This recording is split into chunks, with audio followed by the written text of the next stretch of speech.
welcome back to another episode of Star Notes. My name is Alexis. My name is Andy. My name is Caleb. And we are talking about Terrifier 3 today. So, have you guys seen 1 and 2? I have seen them many times. They're one of my favorite horror movies. I can't watch all the scenes all the time, though. I do sometimes have to look away because I'm a little bit squeamish. But I love Art the Clown. He's like my favorite clown. Absolutely. So basically, I actually first watched it years ago, not even really knowing what it was, just a random thing on Netflix. And after rewatching it, there's more of an appreciation. I'm a really big fan of Art. He's got that energy and that charisma, and it just seems very original. It doesn't seem like it's some studio overhead. So big fan of that, and very excited for the third. Yeah, I was thinking about it the other day and realized I've only actually seen the first one because I watched the first one when the second one came out. Because the second one came out the fall of my senior year of high school, and everyone was talking about it, everyone blah, blah, blah. So one night, me and my friends all came over, and we watched the first one together, and they were all terrified. So we didn't end up watching the second one, and then I just never got back to it. And I tried to I rewatched the first one a couple months ago, but now I heard that there's a third one coming out, so it's on my list. I gotta watch the second one. The character actually originated from a short and horror anthology. Right. Oh, really? Yeah, I think like All Hallows Eve or something, or Hallows Eve. I believe or so. something Yeah, similar to it that. was. You could tell it was someone's real vision. Yeah. And like with the first one, the budget was like incredibly low, and it didn't really seem that way. Like they did a really good job of making the most out of it. It has really great practical effects. Oh my I goodness, will say, yes. like, just phenomenal.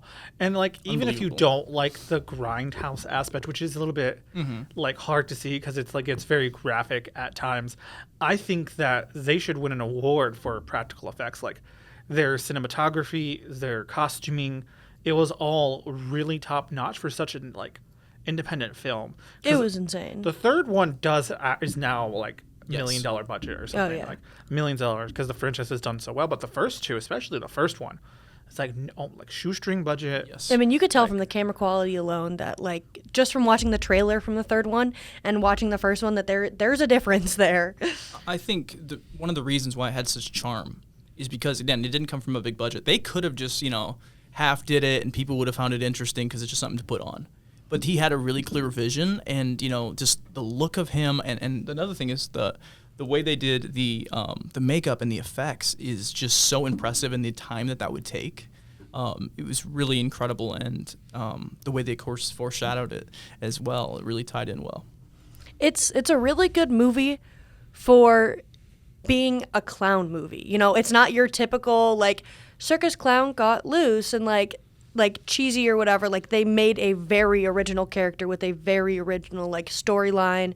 And, like, it's very interesting how they've, evolved him from the first movie, and, like, even throughout the entire first movie. Like, I don't know, it was just very interesting to watch. Definitely. Yeah, I think like people always think that clowns have to be like funny. Like even Pennywise, he's like sometimes considered like a little bit of a funny, even though he's horrible too. Like, but clowns can be sad clowns. They can be angry clowns. Like there are different kinds of clowns, and I feel like he really plays that. And then one thing I think is really crazy is that he's very good at emoting, but the character never speaks. Yeah. It's so like the facial work that Yes. actor does is insane, because even without talking, I feel like I can understand Art. Absolutely. No question. Like one big thing I really liked is there's a scene where kind of the woman that is kind of crazy, she sees that Art has her baby, and she sees the him crazy like that doll Yeah. you've never yeah. had a loving mother, and I remember that scene. yeah, and it's like it was this kind of like showing depth to his character a little bit.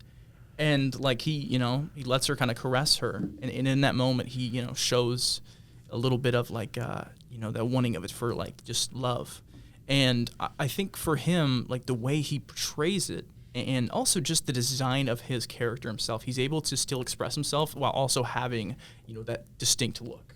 I think he does such a great job of I exploring will expression. say, like, not that this is universal in horror, but like one of the things that like they really make it hard to feel bad for a lot of the characters that he does do grotesque things to. Like in the first one, I was specifically thinking of the friend. I can't remember her name. The blonde one? The blonde girl. Yeah. Oh, yeah. She like goodness. completely So violates his obnoxious. boundaries, is obnoxious, like literally goes to sit on his lap and then takes a selfie. I cannot fathom what would happen if someone just like violated my boundaries like that, and then she paid for it in the end. Right. And yes, what he did to her is horrible, and I'm not saying like we should go doing that, but I'm saying it's like that's one thing that's so interesting that he purposely does. No, not all the characters. There are characters that he does kill that I feel like, but a lot of the ones that do the worst to him, he does the worst to them. I feel like what goes around comes around, which Yeah. is like, again, that happens in the very first scene of the movie when Very true. what's her name again? Oh, Victoria. Yeah. Victoria, and And the newscaster's newscaster. making fun of her and says, like, if I ever look like that, put me out of my misery, and then she does. I guess she got what Damn was coming to straight, her. yeah. My big takeaway was basically I almost felt like there's the blonde woman and then there is the concerned friend that really knows what's happening. And I almost felt like Art had, like, the way it wasn't just like, I'm going to kill you. It was this, like, stalking of, he gets the ring out of, the little machine, puts the quarters Oh, in. yeah, for Tara. Yeah, for Tara, exactly. And I just felt like he saw, like, her differently. And I think for the blonde one, again, it was kind of satisfying. It was like, okay, she's clearly obnoxious. And then he also takes a selfie after, He does the infamous. yeah, he cuts her right in half. Yeah. It's a little bit hard. I can't.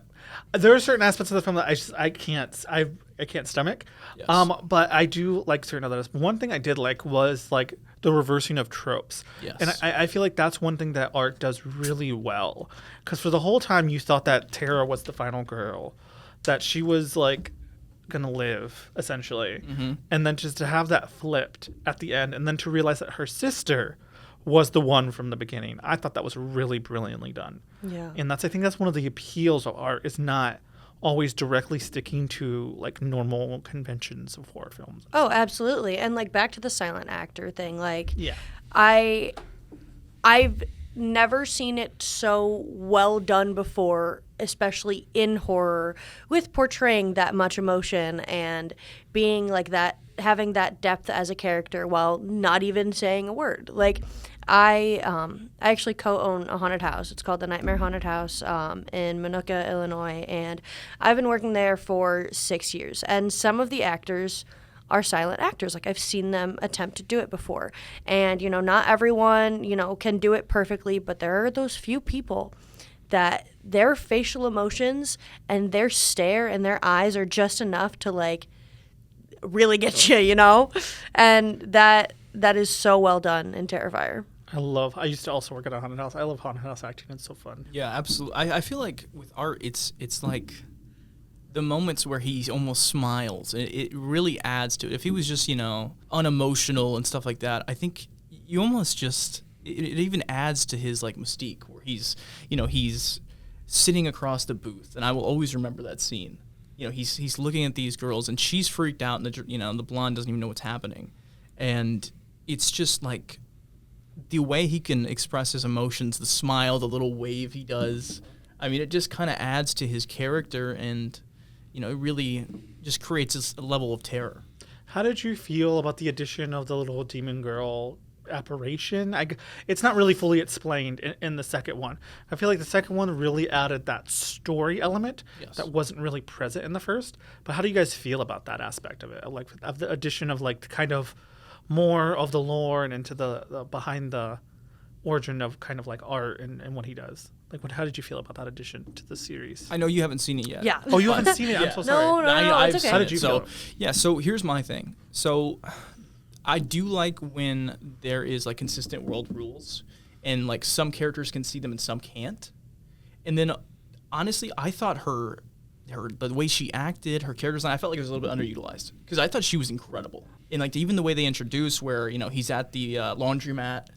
I mean, that was just, you see the sludge pouring out and she just, she looks the part. I think she does an incredible job. And I just think it was a little bit underutilized, but I think that's exactly what, if you were going to add like a part to Art, it was a perfect counterpart.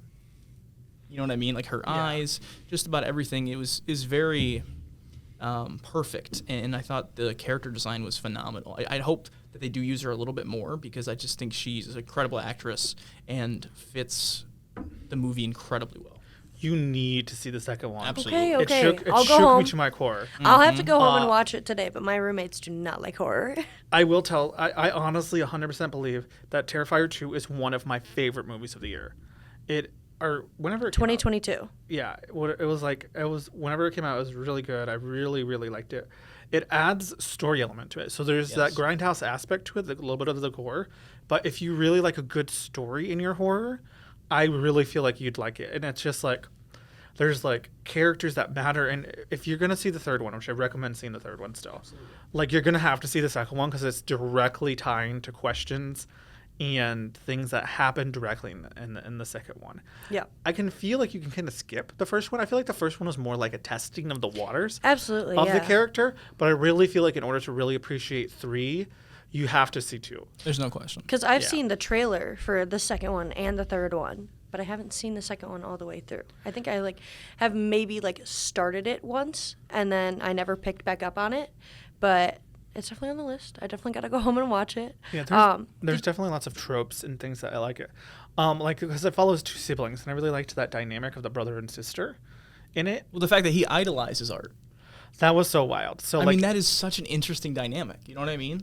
and then the whole thing. So they tied the art into well, I guess spoilers, but obviously. Well, I mean, I Well, did it, watch like- the trailer, so I know a little bit of what they what tied happens. the character of their father, which I don't think they fully explained what happened. And they said he was Yeah, it was a little bit vague. suicide-ish, or maybe just drunk driving accident. It was not 100% spelled A out. little what bit it's- open for interpretation. Yeah, and so there's some kind of psychological connection between the 2 siblings and Art the Clown, Yes. and it's interesting to see where they'll take that.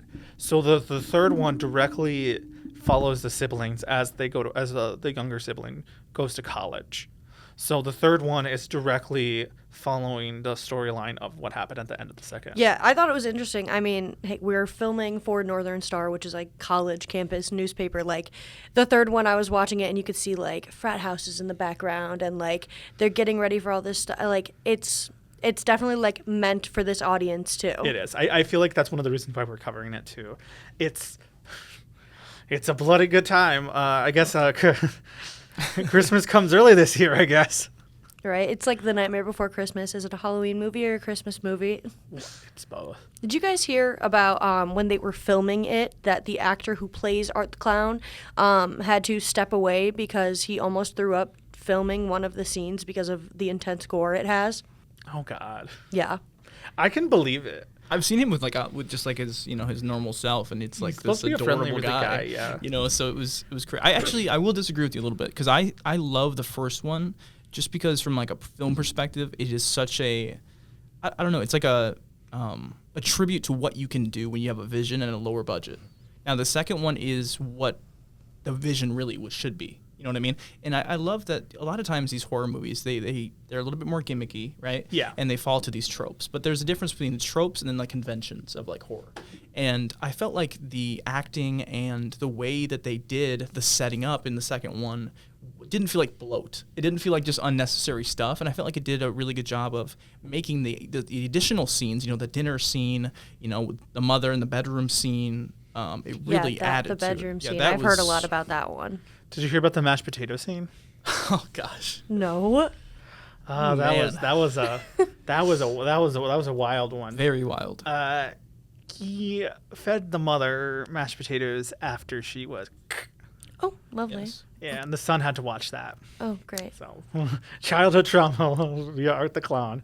But it was very interesting the choices they made. Anyway, I do appreciate the first one, but I think you should watch the first one. But what I think I'm thinking of is that storyline wise, Objectively better, the second one, definitely. yeah, and to understand the third one, I think that I definitely think you should watch both.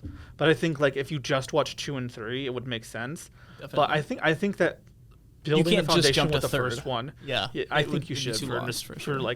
purposes. And even I didn't see the original short because art was from a short anthology. Mm-hmm. So I'm curious, and I heard that that he was from that, and I'd never seen it, and it was interesting to see what that was like. So I got a question for you guys. Yeah. Do you think that Terrifier and Art the Clown in general can be what Michael Myers is in like Halloween, how there's so many remakes of that movie. Do you think that Terrifier could last that long and have that many sequels and variations of it?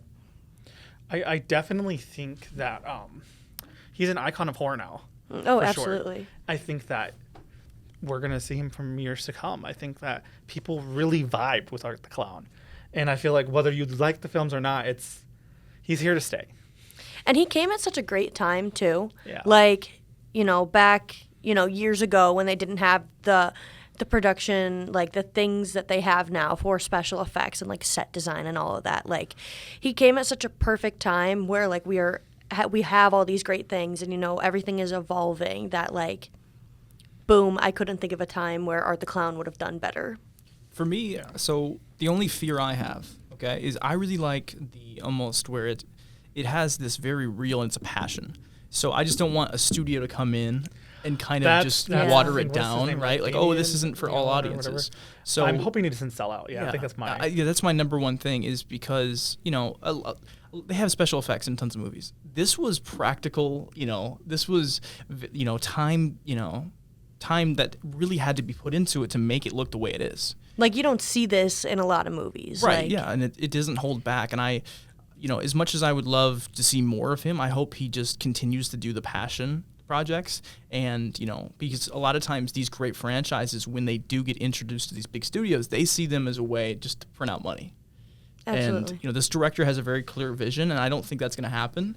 I think they're going to continue to tell amazing stories. And, there is so much more room to go because I think art can fit in anywhere. And, having him be in this Christmas element is certainly going to be incredibly interesting. Yeah, that's gonna be wonderful. I like it. I like it especially because I feel like the director, the writer he's not afraid of it. He's not afraid to have that intense gore and these like horrible scenes that, even you said, like, you can't get through sometimes. Like, to have that level is, like, it's not in your average horror movie. Like, you don't see that in every single movie. It's something that makes him stand out. It's not only, Art the Clown that makes him stand out and how, like, different the character is, but then the aspects of the movie itself make that movie, like, such a standout movie. Mm-hmm. This is certainly a slasher movie, for sure. This is... that category, but I think it does appeal to a bit of a wider audience than some of them does, because I think it has this approachability to it. Obviously, a lot of the scenes can be pretty gruesome, but I do think, even, again, the way they introduce the story is just so fascinating to me. And, like, it doesn't just go with, like, here's the killer, here's what's going to happen. And that intro just gets you hooked. And I think this director, as much as he loves slashers, and there's so many scenes where they don't hold back, and they do stuff that you would never even expect to see. But he also has this kind of character around Art that I think really separates him from just, some unnamed killer. And I know, like you were saying, we were talking before we had started the podcast about how, like, Art kind of is, like, silly and goofy sometimes. Absolutely. Like, he has his moments, like, especially with, like, his facial, like, features and emotions and like the way he like plays everything out. Like, he has moments where it's like, what a silly goofy guy. Like, this totally isn't someone who just sawed someone in half. Like, there's depth in that aspect as well. I love the change of pace with it. So when he gets in that car and he runs over the girl, oh god, it's just like if it was like, I think obviously it's still chilling, but to me it adds a little bit more to it. The only time I don't like it is when he uses guns. I don't know. I'm not a fan of guns. Yeah, I completely agree. I feel like it's out of character for him. Yeah. Almost. I agree. And again, so when I first watched it, I didn't have really any expectations. So when he is, he's getting hit by that 4x4 over and over, and he's like on like the ground, and then he pulls a gun. And it's like, I think Art is pretty much immortal, but I don't think he realizes he's immortal. And I think he definitely feels pain. And, like, his reactions to that are, like, it almost seems annoyed by it. I think he feels pain. I think he's... I think... I'm not sure yet, because there's no true answer to it. Mm-hmm. I think that he's physically mortal, but that the spirit or the creature from the second one keeps bringing him back. Exactly. So in a They way, found like the new host, basically. yeah. So we'll see what the third one is, because there's no definitive answer to like how exactly Art gets his powers necessarily. And there's some people who didn't like the supernatural-ish aspect to it that was added. I mean, I just think it takes the character in a different direction, and I kind of like it. There's some people who wish that he would have just stayed like just a crazy killer clown, but I mean, I don't know. I like the depth that it adds to the character. I think it adds so much more room for things. Yeah. And one thing that I like is there's certain villains that just never show any vulnerability or any weakness. So I think it was cool to see, you know, the kind of struggle back and forth. Yeah. You know, he's not like to the level of where he just like has powers. You know what I mean? And I feel like the way he does it and kind of just the back and forth, it's just very entertaining to watch. And, you know, the kind of goofier scenes, it just makes it even more terrifying, in my opinion. Yeah. Because it's like, for him, this is just, you know what I mean? He's just doing his job. It's just day to day. All right, well, any final comments about anything? Go watch Terrifier 2 and 3. Watch them all. 1, 2, 3, all at once. No. Go see the first two and then go see the third. Yeah, absolutely. The Terrifier 3 comes out on October 11th. Continue to support movies like this that have a clear vision, and very excited to see the third. And, you know, you might be a little bit squeamish, but anybody can appreciate art, certainly. Yeah, just close your eyes. Yeah. All right, well, thank you for watching Star Notes, and we'll see you next week. Bye.